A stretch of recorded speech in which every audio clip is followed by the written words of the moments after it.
સંત કોને કહેવાય? દયા, ગરીબી, બંદગી, ક્ષમતા, शील, शुभ, ध्यान, इतना लक्षण साधु ना, कहे कबीर करी ले विचार।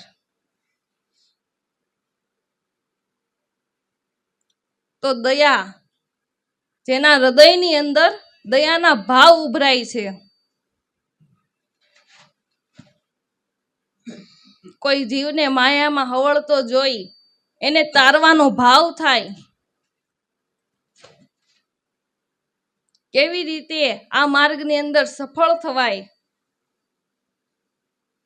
એને માટે જે જે વાતો કરી છે એ માનવ સમાજ ઉપર દયા અને કરુણાના ભાવથી કરી છે. તો આ દયા ભાવ છે, આ કરુણાનો ભાવ છે. અને એના કરુણાના ભાવથી જ એના કરુણાના શબ્દો આપણા હૃદયને અસર કરે છે.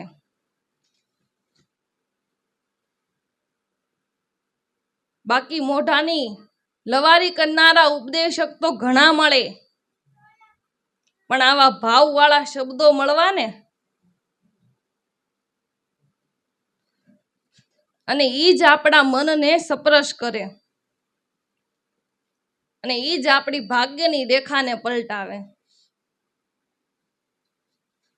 જે પાવર વાળા શબ્દો છે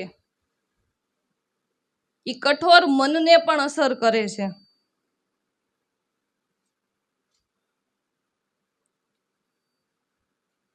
માટે આવો જેનામાં દયાભાવ છે એ સંતો મહાપુરુષો આઠેય પોર નામમાં ધ્યાન રાખે છે.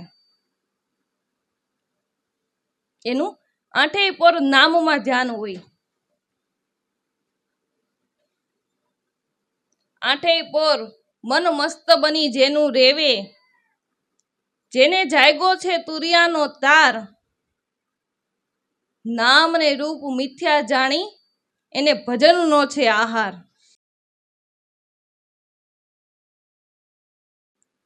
માટે દયા, ગરીબી, બંદગી, ક્ષમતા, એની ક્ષમતા કેવડી છે, શાયરની ક્ષમતા કેવડી છે.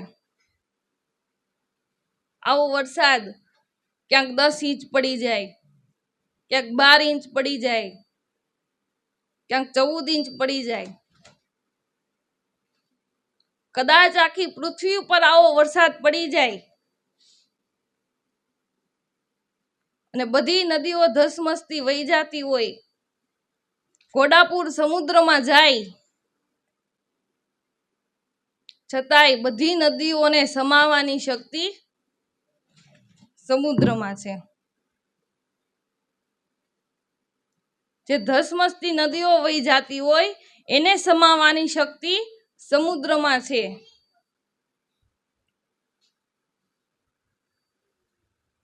કદાચ આ પૃથ્વીની નદી ગણો ને તો ગણી શકાય, પણ જે હજારો લાખોની સંખ્યામાં માનવ સમાજ, એની વૃત્તિરૂપી નદી તો તાપી અને નર્મદા કરતાંય મોટી છે. અને આ બધી વૃત્તિઓના ઘોડાપુર જાય છે. ગમે એવી ધસમસતી ઘોડાપુર જેવી વૃત્તિઓને સમાવવાની શક્તિ સદગુરુમાં છે. એની ક્ષમતા એવડી છે. પ્રહલાદે 5 કરોડ વૃત્તિનો સમાસ કર્યો, એને તો 15 નો કરવો હતો, પણ 10 આડી તરી ગઈ.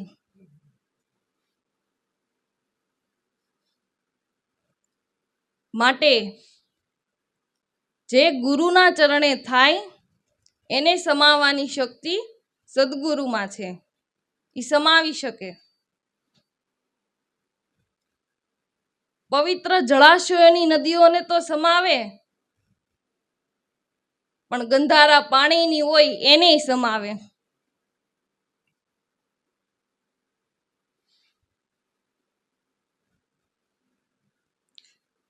માટે સાધુ સંતો મહેમાન દેખીને એને પોતાના પ્રેમના પલ્લામાં સમાવી દે. કઈ મહેમાન ભાળીને ભાણા નો પસાડવા માંડે.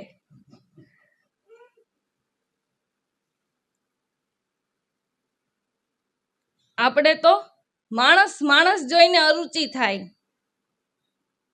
પણ ત્યારે એને અરુચિ નથી થતી. ઈ કે કોઈ આવવાની ભાવના કરવો જોઈએ. વાતની એક વાત, કોઈ આવવાની ભાવના કરે.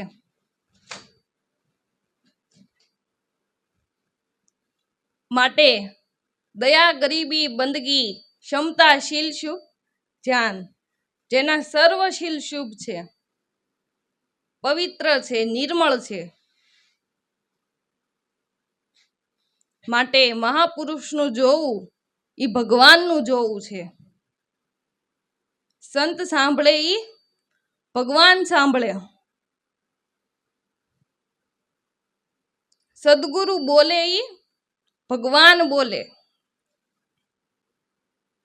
અને એની આજ્ઞા ઈ ભગવાનની આજ્ઞા છે, જેના સર્વશીલ શુભ છે.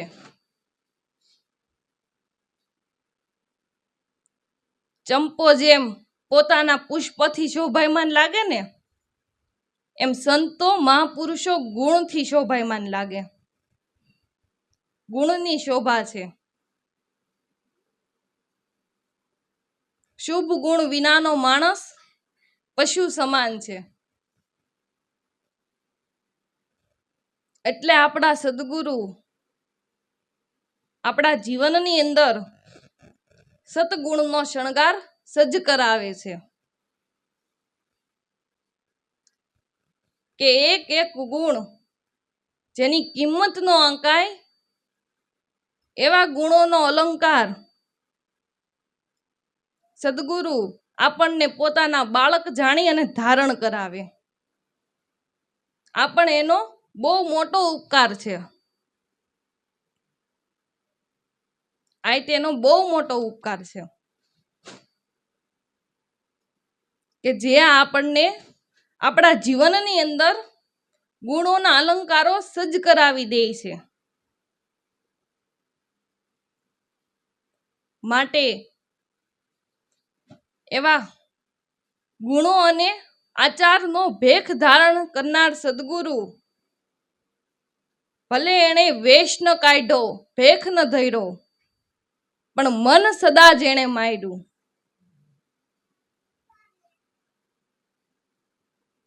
જેણે મનનો સમાસ કર્યો છે. મનને મારવું એટલે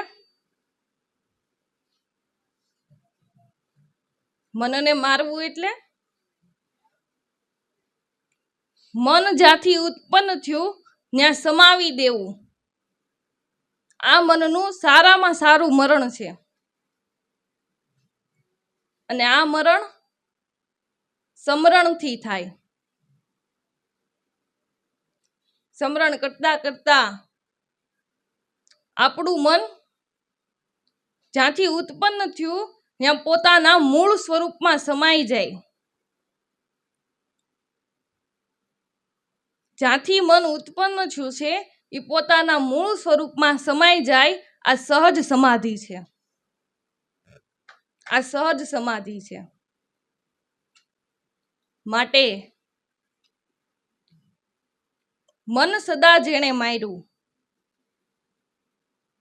હોય સિદ્ધ, પછી ભલે રહે સંસારી.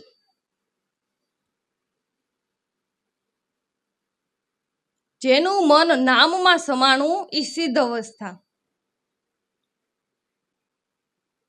જ્યાં સુધી આપણે સમરણ કરવી છીએ ત્યાં સુધી આપણી સાધક અવસ્થા છે. પછી સમરણ કરતા કરતા મન મુકામે પહોંચી જાય એ આપણી સિદ્ધ અવસ્થા છે. અને જો કોઈનું ગુરુના ચરણોમાં મુકામ થઈ જાય તો એનો આ મનુષ્યનો અવતાર સફળ થઈ જાય.